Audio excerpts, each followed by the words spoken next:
യിൽ കഴമ്പുണ്ട് എന്ന് എന്ന് ഗതാഗത മന്ത്രി പറയുകയാണ്. അത് ഈ എന്താണ് ഈ മേയർ രാജേന്ദ്രൻ കൊടുത്ത പരാതിയിൽ ആ വ്യവഹാരത്തിൽ മന്ത്രി ഗണേഷ് കുമാർ അങ്ങനെ പറയുന്നില്ല. മന്ത്രി ഗണേഷ് കുമാർ ആ, യദുവിനെ തള്ളിപ്പറയുന്നില്ല. മന്ത്രി ഗണേഷ് കുമാർ യദുവിനെ പുറത്താക്കുന്നില്ല. ഏത് സംഭവത്തിൽ? ഈ സംഭവത്തിൽ CCTV ദൃശ്യങ്ങൾ എവിടെയാണ്?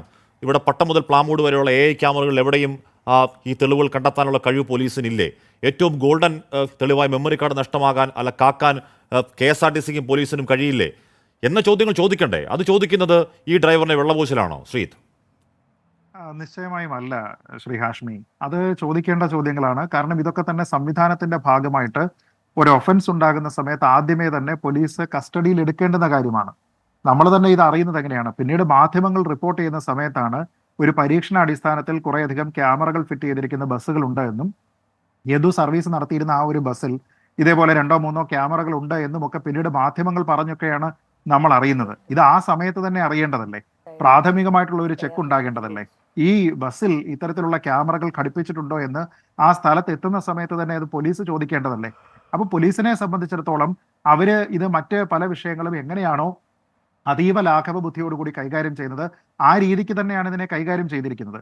ഇനി നമ്മൾ ഈ ചോദ്യങ്ങളൊക്കെ തന്നെ പോലീസിനോടോ അല്ലെങ്കിൽ ക്രൈംബ്രാഞ്ചിനോടോ ഒക്കെ തന്നെ ചോദിച്ചുകൊണ്ടിരിക്കുന്ന സമയത്ത് മുൻപ് ചോദിച്ചിരുന്ന ചില ചോദ്യങ്ങൾ കൂടിയുണ്ട് ഹാഷ്മി.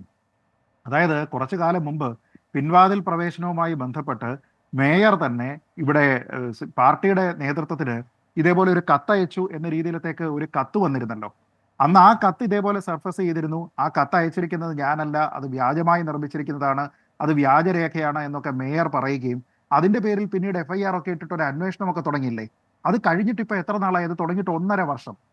അതിൽ ആരുടെയൊക്കെ സൈഡിൽ നിന്ന് മൊഴിയെടുക്കാമോ, തെളിവ് ശേഖരിക്കാമോ, അതെല്ലാം തന്നെ പോലീസുകാരത് ചെയ്തു കഴിഞ്ഞു.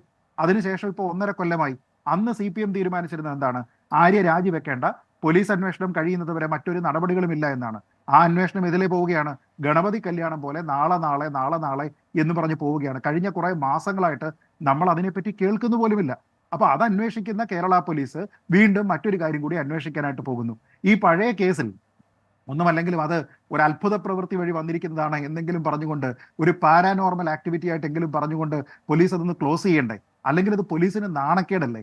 അപ്പൊ ഇവിടുത്തെ ഒരു പ്രധാനപ്പെട്ട പ്രശ്നം എന്ന് പറയുന്നത്, പോലീസ് ഇത്തരത്തിലുള്ള പല വിഷയങ്ങളിലും പൊതുസമൂഹം ഏത് നിലയ്ക്ക് ചിന്തിക്കുന്നോ അങ്ങനെയല്ല കാര്യങ്ങളെന്ന് സ്ഥാപിക്കാനായിട്ട് അവർക്ക് കഴിയുന്നില്ല. അവർക്ക് ആഗ്രഹമുണ്ടെങ്കിൽ പോലും.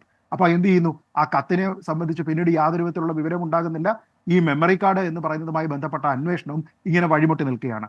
ഹാഷ്മി തന്നെ ഈ ചർച്ചയിൽ പറഞ്ഞിരുന്നു, നിയമത്തിന്റെ അല്ലെങ്കിൽ നീതിയുടെ ഒരു തുല്യത എന്ന് പറയുന്ന ഒരു കാര്യം. രണ്ട് സൈഡിലും അത് ബാലൻസ്ഡ് ആയിരിക്കണം. രണ്ട് സൈഡിലും പറയുന്ന കാര്യങ്ങളെല്ലാം തന്നെ നമ്മൾ ഇതേപോലെ പരിശോധിക്കണം. ശരിയാണ്. ഇപ്പൊ നമ്മളൊന്ന് ആലോചിച്ച് നോക്കൂ. ഈ ഡ്രൈവറുടെ ദൃശ്യങ്ങൾ പരിശോധിച്ചിട്ടായിരിക്കാം, അതല്ലെങ്കിൽ അദ്ദേഹത്തിന്റെ ഫോൺ റെക്കോർഡ് പരിശോധിച്ചിട്ടായിരിക്കാം ഇപ്പൊ ഇവർ ഈ പറയുന്നത് ഇയാള് ഡ്രൈവിംഗ് അതായത് ഡ്യൂട്ടിയിലായിരുന്ന സമയത്ത് ഫോൺ ഉപയോഗിച്ചു. നമുക്ക് ന്യായമായും സംശയിക്കാവുന്നത് അയാളുടെ ഫോണിന്റെ റെക്കോർഡ് CDR ഒക്കെ തന്നെ പരിശോധിച്ചതിന് ശേഷമായിരിക്കാം. അല്ലാതെ ഈ പല സ്ഥലങ്ങളിലുള്ള CCTV ദൃശ്യങ്ങളെല്ലാം തന്നെ ആയിരിക്കത്തില്ലല്ലോ ഇവർ നോക്കിയിരിക്കുന്നത്. അപ്പൊ ഞാൻ പറയുന്നത്, ഈ കേസുമായി പ്രാരംഭമായി യാതൊരു വിധത്തിലുള്ള ബന്ധവുമില്ലാത്ത ആ ഒരു സംഭവം പോലും അന്വേഷിക്കാനായിട്ട് പോലീസ് ഇവിടെ തയ്യാറായില്ലേ? അയാളുടെ CDR എടുക്കുന്നു.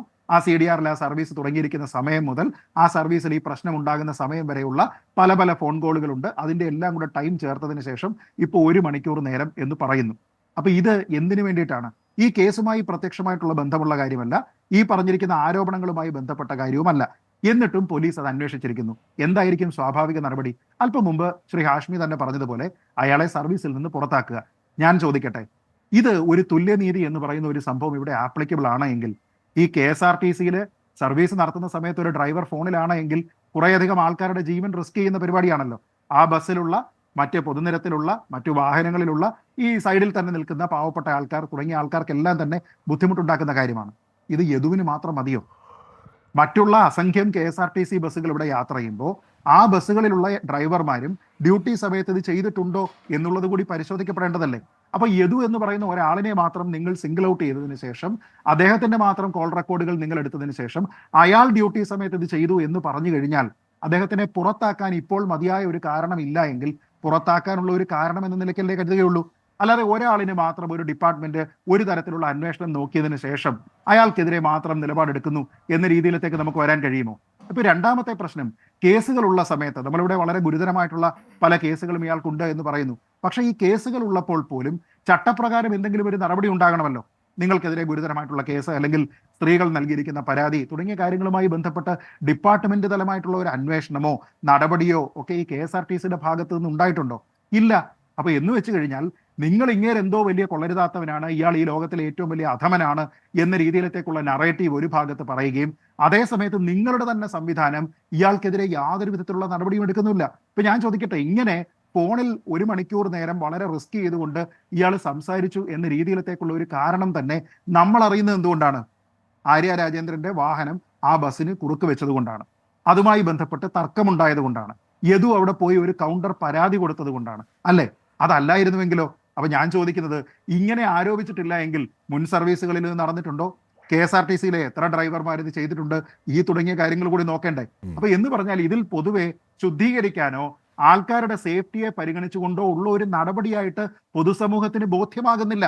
നേരെ മറിച്ച് ഇപ്പോഴുള്ള വിഷയത്തിൽ അയാൾക്കെതിരെ ഒരു പുറത്താക്കൽ നടപടിയിലേക്ക് പോകാൻ വകുപ്പുണ്ടോ എന്ന് നോക്കുകയാണെന്നല്ലേ? വകുപ്പുണ്ടോ എന്ന് നോക്കുകയാണെന്നല്ലേ?